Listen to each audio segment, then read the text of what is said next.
Saudara, salam budaya. Terima kasih masih setia dengan channel Purbasmoro Official. Ya. Kali ini pengetahuan wayang akan mengutarakan Putut Jantoko ini wayangnya. Putut Jantoko. Putut itu sor-sorane pendeta lah. Kelasnya ya semacam pendeta tapi masih di bawah pendeta, itu namanya Putut. Putut Jantoko. Wujudnya pendeta raksasa. Bisa memakai ini, semacam Bagaspati ini, bisa memakai seperti ini. Juga yang penting pendeta raksasa. Monggo. Nah, Putut Jantoko itu anak dari Lembu Culung atau Rembu Culung. Atau kalau mungkin yang gaya lain ada yang Rambut Culung. Atau yang terkenal dengan Kolorau, itu ayahnya ini. Berarti Kolorau yang nguntal rembulan itu Pak, iya, yang dicokro oleh Bathara Wisnu. Atau lihat di konten saya atau di channel saya lakon Samudra Mantana, itu ada ketika Kolorau menelan bulan, lalu sebelum masuk perut dicokro oleh Bathara Wisnu itu. Nah, ini anaknya, anak dari Kolorau.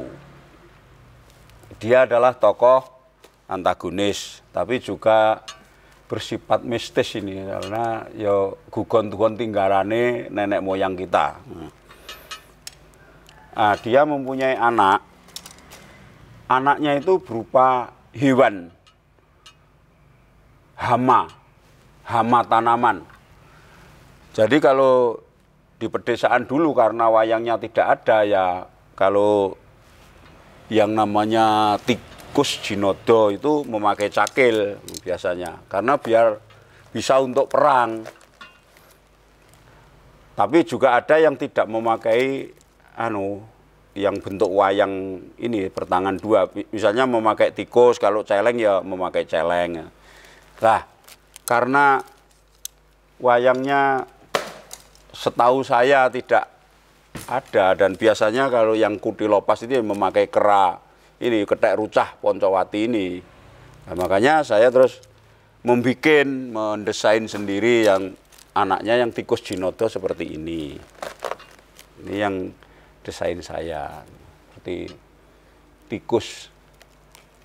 Ya ora kita ngelelekan, yang penting ada wayangnya. Ini tikus jinodo. Nah, terus ada anaknya lagi yang bernama Bulus Pas. Ini Bulus Pas. Ini malah yang gambar saya sendiri, yang nyorek saya sendiri, dan yang nyungging saya sendiri. Ketika berpuluh tahun sudah tidak demok lagi cat. Ini pertama-tama saya menyungging ini. Setelah sekian puluh tahun, 40-an tahun nggak nyungging. Ini Bulus Pas. Mengapa kok bulus kok dibikin ini Pak Cucuk ya, supaya nanti kegunaannya bisa untuk itu dewa kura-kura itu, Dawangan Nolo itu. Nah, bisa untuk itu. Nah,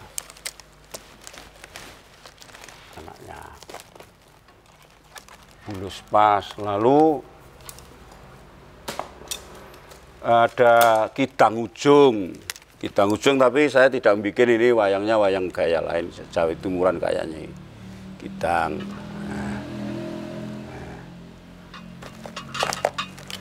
Lalu anaknya lagi ada yang Kutilopas. Kutilo itu ketek, jadi keteknya. Juga desain saya. Lalu Celeng Demalung. Celeng Demalung. Nah. Ini wayang Cirebon ini. Lalu ada Menjangan Ranggah. Menjangan ini. Menjangan itu kijang yang ukuran besar itu, seperti pedet itu. Ini ya juga Cirebon ini. Daripada membuat, campur aja. Lalu ada lagi uler atau ulat, uler greges ini. Uler ini hama ulat ini.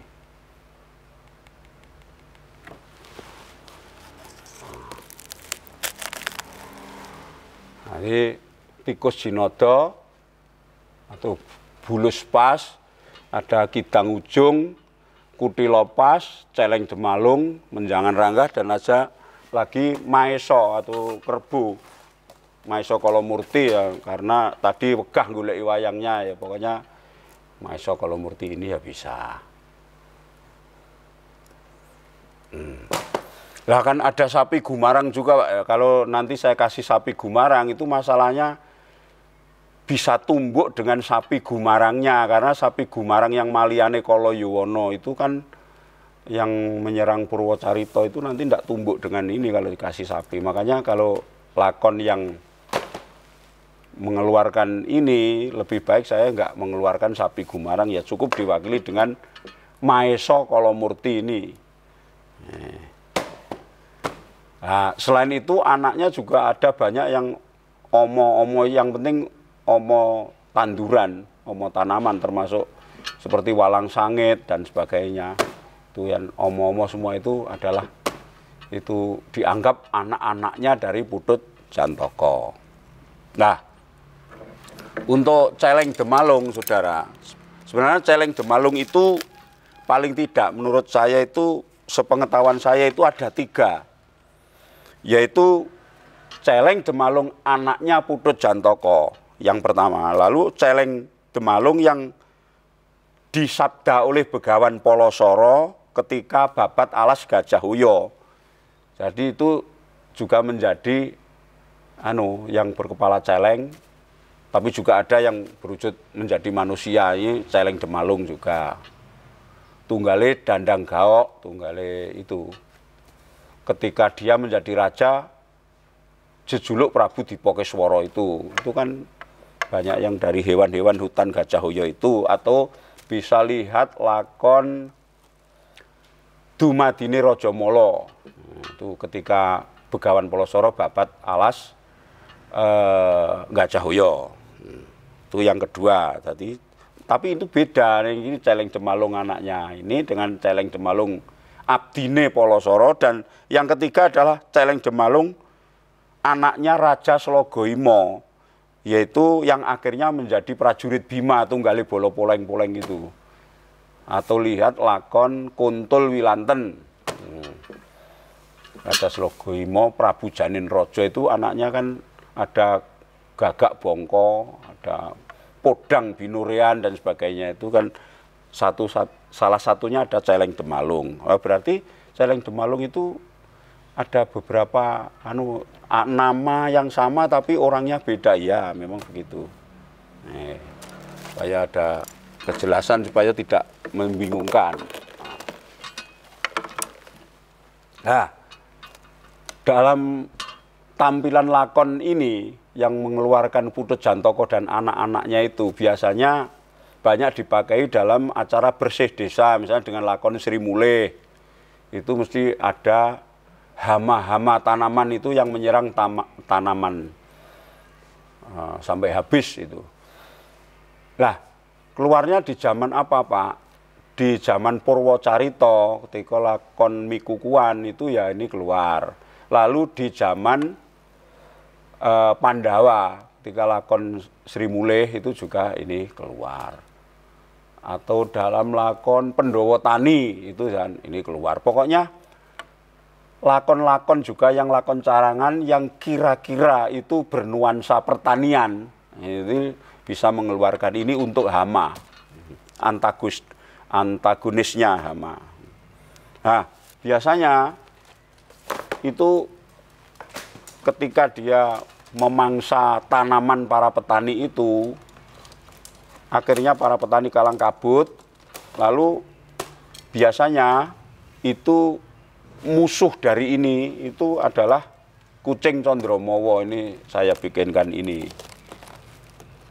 kucing Condromowo, dan anjing atau asu wiyung yang, atau kalau orang desa ngarani asu belang yung yang. Nih.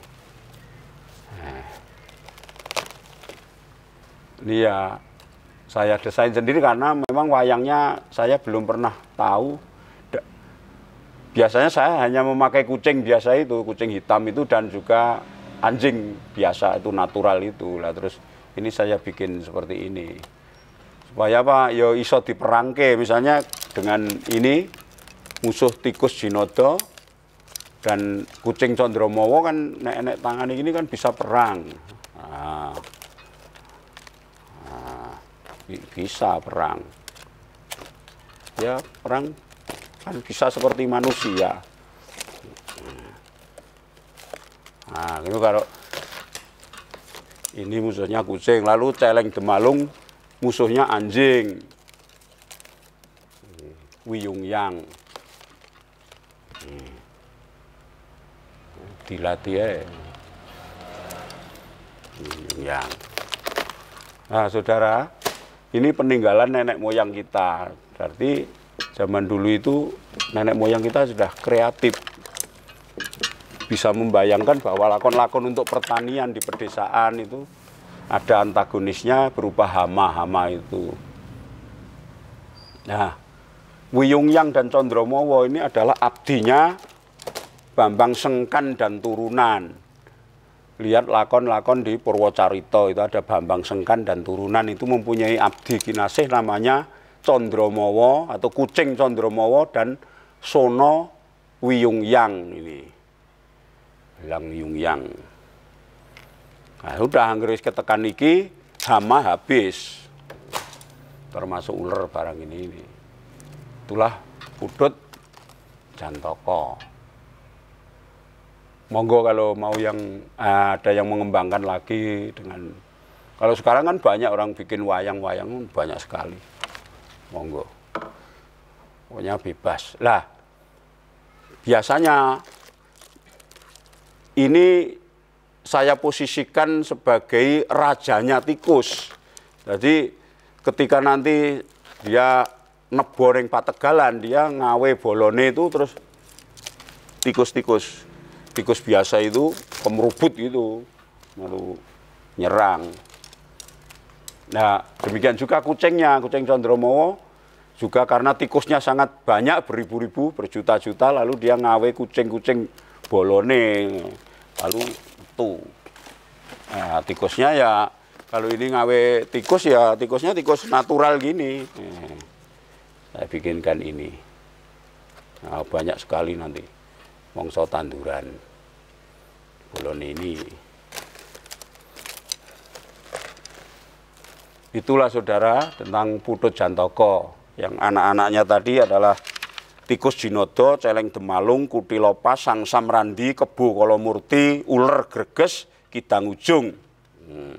Itu mereka adalah pengganggu keselarasan alam dan manusia, terutama hama dari pertanian. Nah, makanya sering dipakai untuk acara bersih desa, di mana bersih desa zaman dulu itu kalau wayangan sehari semalam dengan lakon Sri Mulih atau Dewi Sri Mulih. Nah, karena biasanya dilaksanakan setelah panen padi lalu nanggap wayang sehari semalam.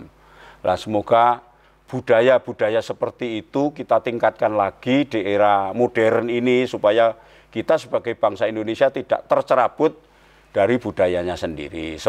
Termasuk di desa saya, di kampung saya, walaupun perkotaan, tapi acara bersih desa akan saya giatkan lagi, akan saya tumbuhkan supaya nanti wayangan sehari semalam dengan cerita Sri Mulih itu bisa eksis lagi sepanjang zaman, dan supaya generasi-generasi penerus mengetahui bahwa leluhur kita menciptakan pertunjukan wayang yang dikaitkan dengan pertanian, ritual, dan sebagainya, adat istiadat dan sebagainya, yang itu indah sekali dan tidak ada di belahan dunia manapun.